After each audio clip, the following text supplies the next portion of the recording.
जालन्यातील बस स्थानक परिसरातून मोटरसायकल चोरी, चोरटे सीसीटीव्ही कॅमेऱ्यामध्ये कैद. सदर बाजार पोलीस ठाण्यात गुन्हा दाखल, पोलिसांकडून शोध मोहीम सुरू. बस स्टँड परिसरामध्ये रात्रीच्या वेळी चोरट्यांचा सुळसुळाट वाढला असून पोलिसांनी याकडे लक्ष देण्याची प्रवाशांच्या वतीनं मागणी होतीये. आज दिनांक 16 रोजी शनिवारी सकाळी 10 वाजता मिळालेल्या माहितीनुसार जालना शहरातील बस स्थानक परिसरातून एका युवकाची मोटरसायकल चोरी झाल्याची घटना समोर आली असून या प्रकरणी सदर बाजार पोलीस ठाण्यात तक्रार दाखल करण्यात आली आहे. विशेष म्हणजे मोटरसायकल चोरणारे संशयित चोरटे परिसरातील सीसीटीव्ही कॅमेऱ्यात कैद झाल्याची माहिती समोर आली आहे. मिळालेल्या माहितीनुसार शेख मुस्तकीम मुसा कुरेशी वय वर्ष 30 राहणार मदिना चौक जुना जालना यांनी सदर बाजार पोलीस ठाण्यात फिर्याद दिली आहे.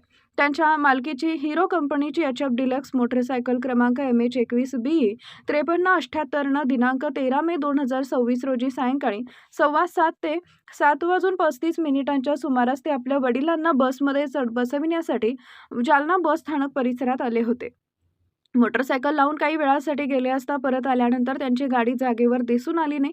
परिसरात शोध घेतल्यानंतर मोटरसायकल चोरी झाल्याचं स्पष्ट झाले.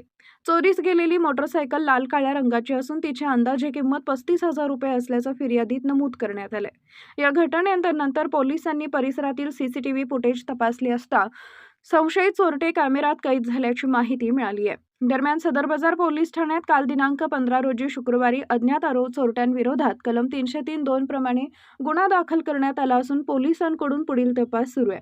दरम्यान जालना बस स्टँड परिसरामध्ये रात्रीच्या वेळी चोरट्यांचा सुळसुळाट वाढत असल्याच्या तक्रारी सामान्य प्रवाशांच्या वतीनं होत आहेत.